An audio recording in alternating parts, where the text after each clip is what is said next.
Right, we are still here in New Zealand. I'm on the North Island now, and I'm catching up with David Branch from the Cambridge Cambridge Race Club. Firstly, David, welcome. Thank you. Thanks for coming. No, pleasure. I've been here doing some yearling videos at Brecon Farms, not that far, and I encourage anyone to keep an eye out for the NZB yearlings coming through the 18th to the 21st. Plenty happening here in harness racing, full stop, and plenty happening now on the North Island. A lot of the bigger races are going to happen right through from now right through to April, and Cambridge Racecourse, you guys are going to be playing a major part in a lot of that, mate.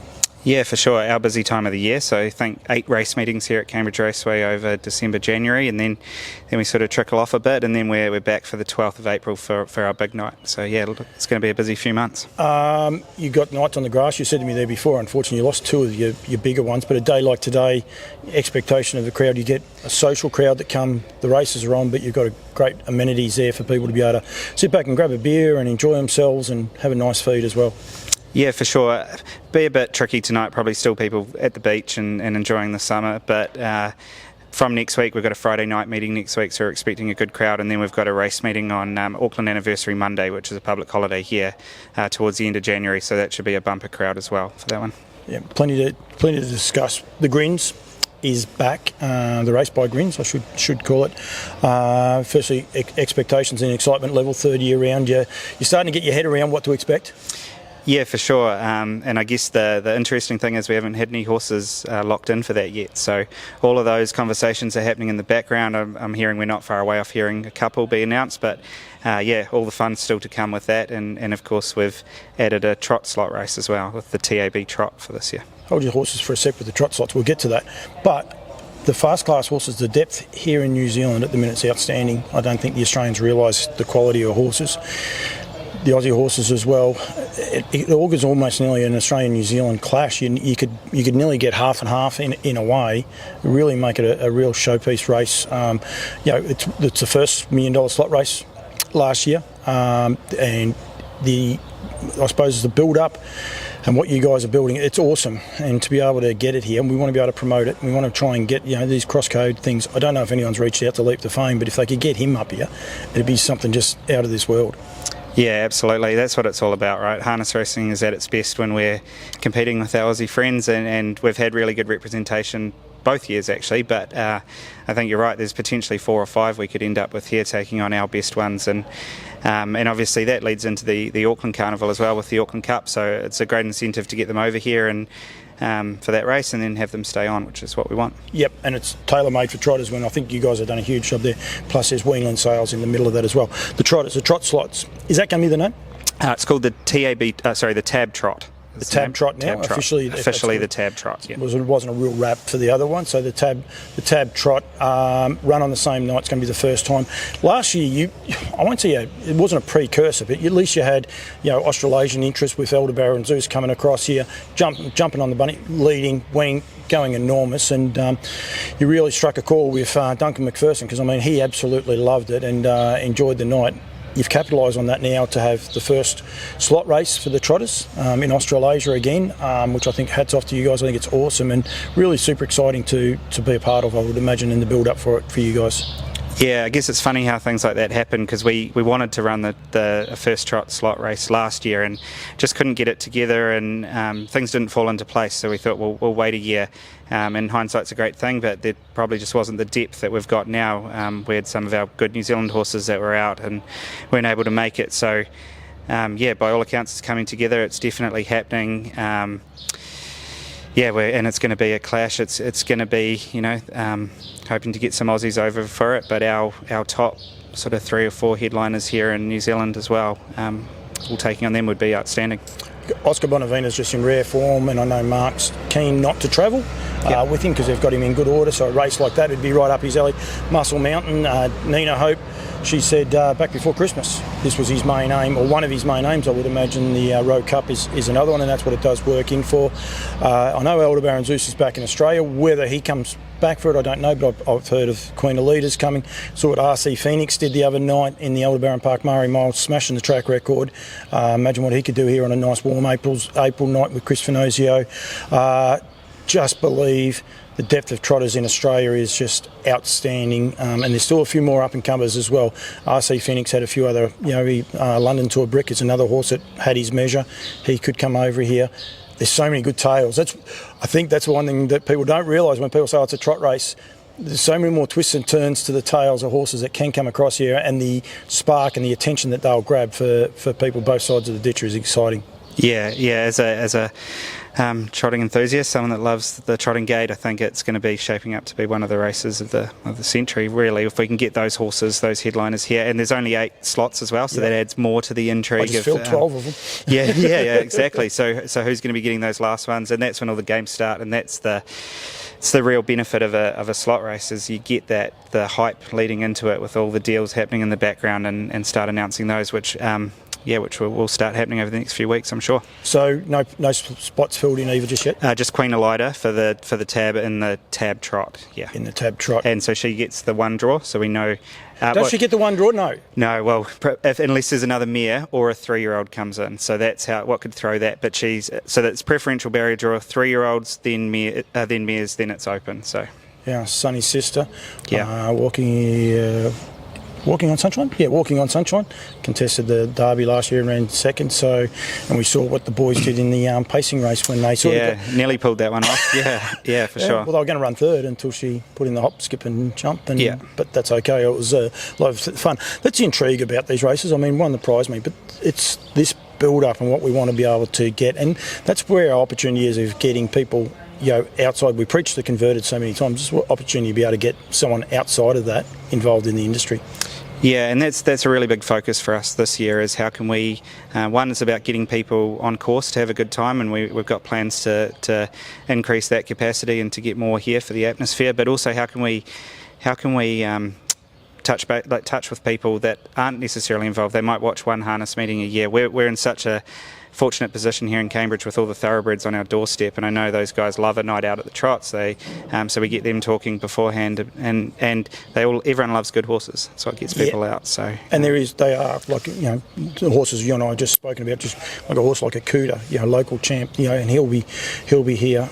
Pity Millwood Nike, because we saw what she did here that same night last year. That's the thing. It was such a big night. There were so many stories to tell about that night, let alone what Copy that was able to do. I don't think he'll be back, unfortunately, but it just had so many twists and turns to it, didn't it? Yeah, for sure. And it can be a bit fun too. It doesn't have the history or the formalities perhaps that go with the New Zealand Cup. So and those races that have that history. So for us, it's about how can we have fun, how can we show off harness racing in a fun way, get people involved, and hopefully get them coming back and invested in the sport.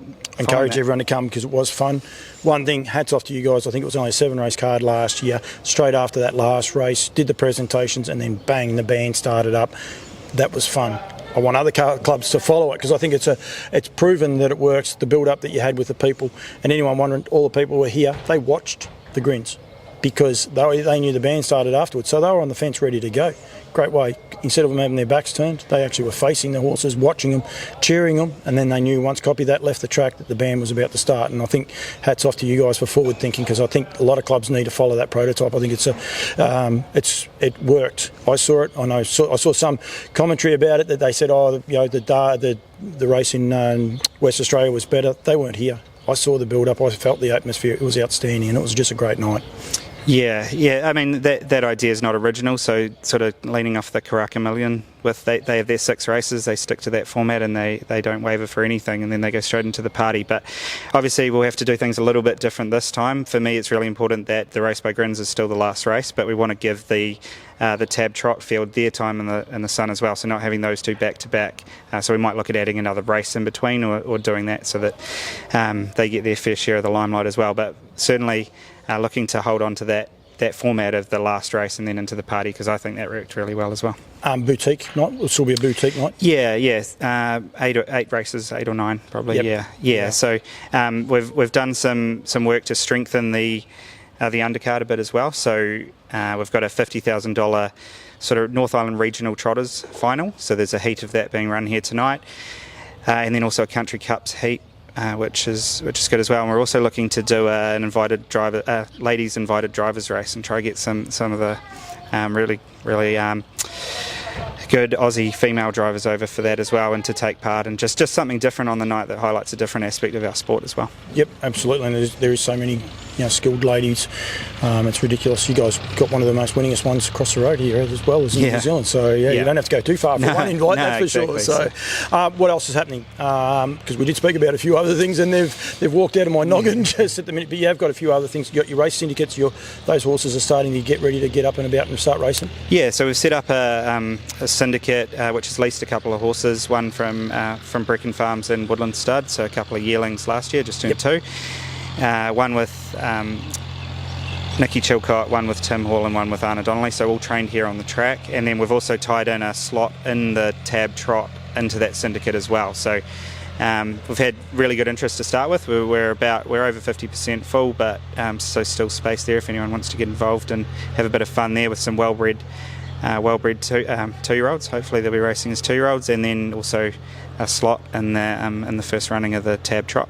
Yep, you'll have the slot. The horse won't fill that slot, but you never know what could happen in a few years to go. I gave her that's the ultimate dream, I suppose. Yeah, it was also a case of needing to pull a group of people together to help get the race off the ground, the trot off the ground in the first year. So we undertook to do that as a club, and then it was a matter of how can we get other people into this to experience and have a bit of fun as well. And go about it. I think it's great what you guys are doing. You're also taking on some running, bike race. The Aussies won't know a thing about this, but a couple of you clubs, you guys are losing your marbles, I reckon. Yeah, so Addington Raceway I had to thank for this, but they did They've done it a few years, haven't they? Last year I think was their first year as a team, but a few of them have a bit of experience. But they did the coast to coast, so one coast in the South Island to the other by bike, run and kayak. And so we thought, that doesn't look that hard. We'll take you guys on next year, and now we're doing it in a month's time. And you've signed up for the canoe? I'm doing the kayak, which I hadn't been in a kayak this time last year, but it'll be a bit of fun, a bit of friendly banter. We're getting on really well with the team down there, and we're looking forward to both of us are fundraising for a couple of different charities, so it'll be it'll be really good, and a bit of banter with them, and then I think it's cool. I think it's what the industry needs, that banter and that little bit of fun and building up and doing things differently, which I've had a brief association with you guys, and I think you've always been about that. Even before the race for Grins, you were still trying other things as well. So you've got a good group of people underneath too that give you a hand, don't you? 100%. Yeah.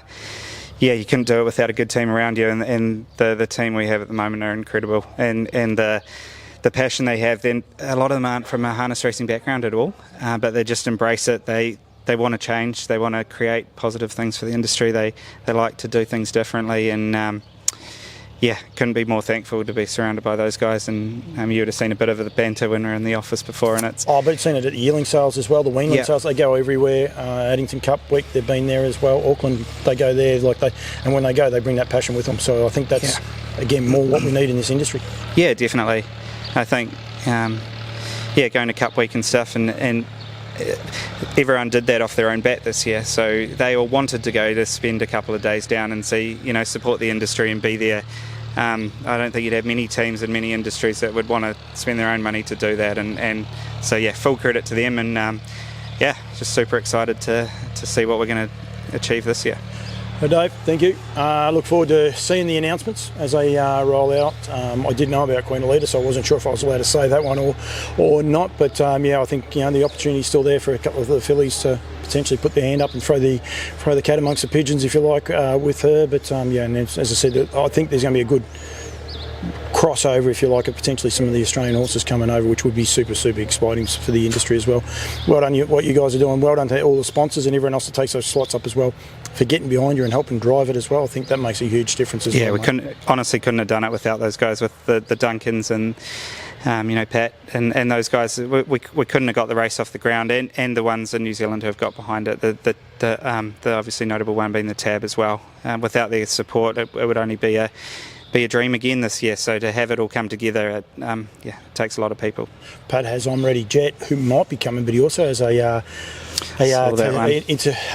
Italian trotter, Call Me the Breeze, a high class horse that's raced at the highest level in France and Italy. I know that they're keen to bring him if he's right to go too. Yeah. So all of a sudden you have Australia, New Zealand, you've got an Italian French horse in there. Like, nice little mix, isn't it? Yeah, for sure. And that's what gets people talking. That's what we want. Yeah, absolutely.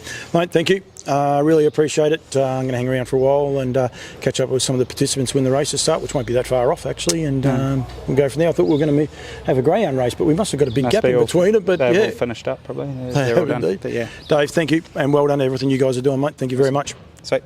Thanks.